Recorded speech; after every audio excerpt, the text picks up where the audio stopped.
Oh, good morning. It is Monday, September 12th, 2022, and I am Kenny Polcaro, your host of the party. And as you can see, it's kind of muggy and humid outside as the windows are just dripping wet and it's not raining. But one way or the other, we are in the middle of September, and that is typically the weather around here, but it is soon to get better once October comes. Okay, and so let's talk about it. Let's talk about what's happening and what you need to know, right? So have stocks found a bottom? That's the question. And what will the CPI and PPI reveal this week, right? Is it going to change the narrative? This morning, oil is up, gold is up, and treasury yields are up.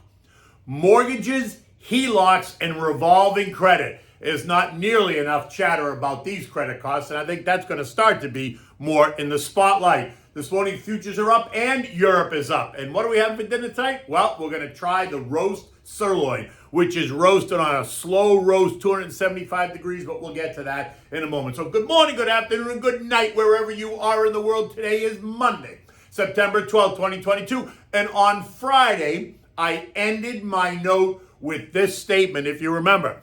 The S&P closed at 4,006 on Thursday evening. It was up 26 points, setting us up to challenge a trendline resistance at 4,020, which it appeared we were going to do on the opening bell if nothing changed on Friday, right? That was my Friday kind of mantra. And nothing did change, and stocks rallied as expected. And they rallied hard, right? By the end of the day on Friday, all of the 11 S&P sectors ended the day higher. The Dow gaining 380 points or 1.2%. The S&P up 62 points or 1.5%. The Nasdaq added 250 points or 2%. The Russell up 35.2%. And the transports, by far the winner, adding 335 points or 2.5%.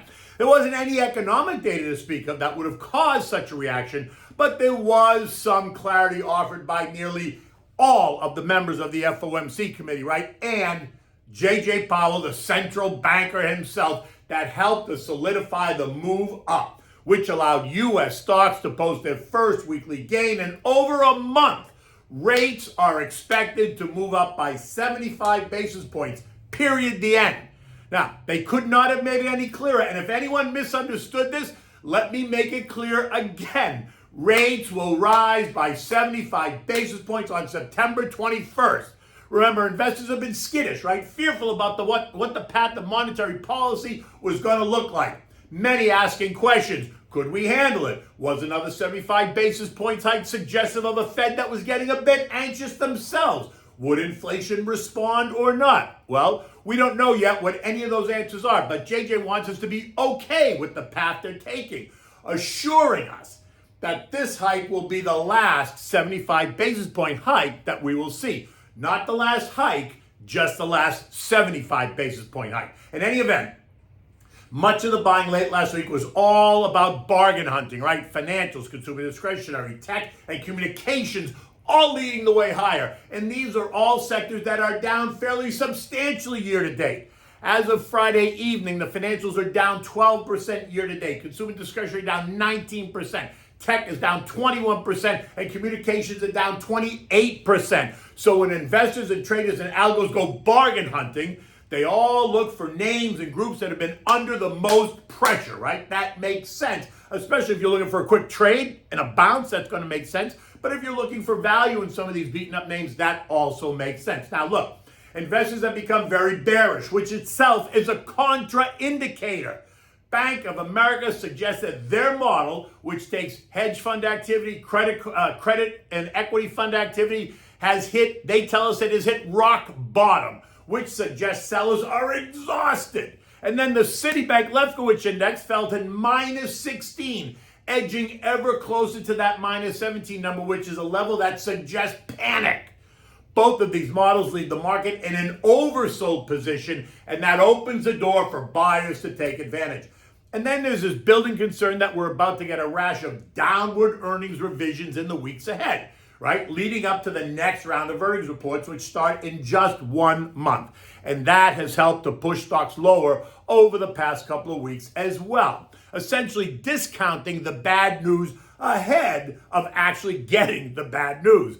So that when the revisions do come, the reaction won't be so negative. In fact, you could see money go into stocks, right? You could see a buying opportunity because they've already discounted the negative news. Now, much of that depends on where the Fed pushes the economy, though, right? If they're able to prevent a recession the way they tell us they can, then yes, the above analysis would be correct. But if they cannot prevent a recession and, in fact, push us into a deeper recession, then all bets are off. For now, it appears that companies appear to be weathering the storm, right? But you have to be patient and you have to see how this plays out. And much of that is going to be dependent upon the macro data that we're going to get this week, which is also very interesting because while I think it's not going to affect the psyche, it is very important macro data. And that macro data is the inflation data, right? Tomorrow brings us the August Consumer Price Index report, which details inflation at the consumer level. And it is expected to come down to be 8.1% year over year, which is down from 8.5%. So that's great, right? You can think of the recent decline actually in oil, although oil has recently rallied, but it is down from the highs and some of the other commodities. But let's be honest, inflation is still running at 8.1% year over year, and that's still 6% above the Fed's target, still near 40-year highs, and all while prices of food, rent, and electricity are still on the rise, which is why the Fed cannot do anything other than stay firm. Wednesday brings us the PPI index, and that's inflation at the producer level. What are manufacturers having to pay for the raw materials that they use to manufacture the items that ultimately they sell to you and I?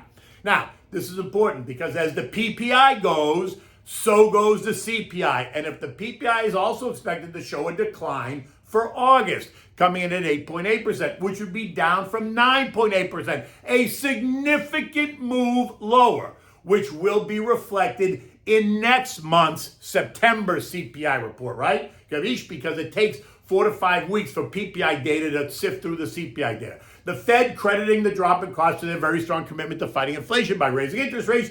But before you go out and buy a bottle of champagne, we still have to factor in all of the spending that the Bidens are doing. Recall that we had not one, but 2 fairly large spending packages here in the last couple of weeks, and that the data has not been reflected yet in the pricing chain. And that is why I say, and the Fed says, not so fast.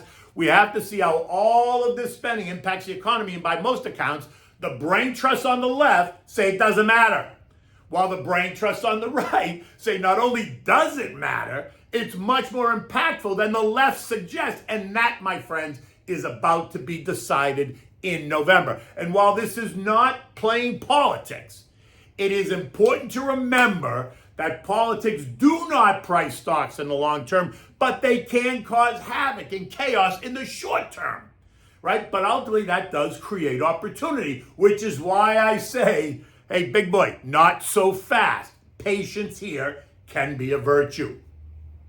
In any event, Treasury yields remain inverted. That's now the beginning of the 13th week of an inverted curve, which only means that a recession is coming, unless, of course, they choose to redefine what a recession even is. The only question is, to what extent will that recession be? Will it be long and deep or short and shallow, right? That was the question I asked last week as well, and that remains a question. 30-year mortgage rates are now kissing 6% for conforming loans. That's up to 647, I think 670, 742. They just changed it, I think, in most parts of the country. But more expensive markets, think like New York, California, D.C., they have a limit of $822,000 to be conforming. And if you go jumbo, then you're kissing 7%. And that's causing the housing market to come under pressure. Over the weekend, Bloomberg ran with a story that suggests we should prepare for double-digit declines in house prices, which is a surprise. Why? And the longer the Fed raises rates, the higher mortgage rates will go. I suspect that we could be looking at near 7% conforming mortgage loan rates by December. And another thing not too many people are talking about is the reset rates that are about to happen for those people that bought homes 2 and 3 years ago with adjustable rate mortgages when rates were 275, right? Which causes me to even ask, what were you thinking? Why would you have taken an adjustable rate mortgage when 30-year fixed rate mortgages were that cheap? Who told you that was a good idea? And for those of you who don't understand, let me make this clear. A $500,000, 2.25% adjustable rate mortgage, because remember the rates are always lower, would cost you $1,911 a month. When it resets to 4.25%, the payment goes to $2,480. That's a 28% increase. And in 2 more years, if the rate goes to 6.25%, then the payment becomes $3,080 a month, or a 61% increase over the original terms. This versus locking in a 30-year fixed at the time that might have been 2.85% for a payment of $2,054 fixed for 30 years. Now remember, that does not include real estate taxes, which are only going up year in and year out. So that's another story. I'm talking just about the fixed part of your mortgage. And one other thing that I don't think too many analysts are talking about is the revolving credit and what that is doing. Revolving credit, think things like Bloomie's, Nordstrom's, Lord & Taylor, Macy's, etc. And those are also going higher on the back of what the Fed is doing, and that will surely impact consumers in the future. And I haven't even discussed HELOCs, right? Home equity loans, home equity lines of credit. But let's not go there because that's a whole nother topic. Oil, yes, this morning it's up 50 cents, right? Trading at 87.31 a barrel. This even as China locks down more people to combat rising COVID cases in that country. How's that working? Which suggests that the oil markets are much more concerned about what's going on in Eastern and Western Europe, not so much about what's going on in China, and also the coming winter. Oil remains below all 3 trend lines, but is nearing closer to its long-term trend line, which will now act as resistance at 89.45. There are still calls for higher oil prices by the end of the year, with some calling for oil to be more than $120 a barrel, or a 37% jump from current levels, right? More than 120. I'm in that, 100 to 110 range, but there are calls for even greater. Gold is trading at $17.35 an ounce after closing at $17.28 on Friday. Investors in the space watching the inflation data to see if it changes the narrative, to which I'd say don't bet on it. At this point, the CPI, PPI would have to collapse in order for the Fed to even consider changing the narrative, and that is not happening. Nor do I think it's going to shoot higher yet. I think it is eventually, but right now I think it is going to come lower. The dollar index continues to digest its recent move higher and is off $1.10 to 107.84. The pullback in the dollar is helping the commodity space advance, right? You got to think the inverse relationship, as commodities are priced in dollars. So as the dollar rises in value, commodities tend to decline, and vice versa. When the dollar declines, commodities go up. So you got to think oil, gold, silver, hogs, lumber, soybeans, corn, etc., and coffee, sugar, anything that's a commodity, right? U.S. futures are up this morning. The Dow up 180, the S&P's up 26, the Nasdaq's up 105, and the Russell is up ahead by 14. Traders and investors are apparently betting that inflation has peaked or is near peaking as the Fed keeps up the very hawkish commentary. Remember last week, Fed Governor Waller said he favors another significant rate increase. St. Louis' Jimmy Bullard said he was leaning more strongly towards a third 75 base point hike. And Kansas City's Esther George confirmed that there is a clear-cut case for continuing to remove monetary support. You can't get much more hawkish than any of those comments, and those just are reflective of the 5 other ones that we got running down that same path. European markets are all a bit higher this morning. Markets across the region are up more than 1.5%. This after the ECB raised their rates by 75 basis points last week, which eco data this week in Europe includes UK CPI on Wednesday and Eurozone CPI on Friday. And remember, inflation is running at near highs across the UK and across the Eurozone. But don't kid yourself. They're also waiting on what happens here in the US between CPI and PPI tomorrow and Wednesday. The S&P closed at 4,067, up 62 points on Friday, blasting right through that trendline resistance at 4,020.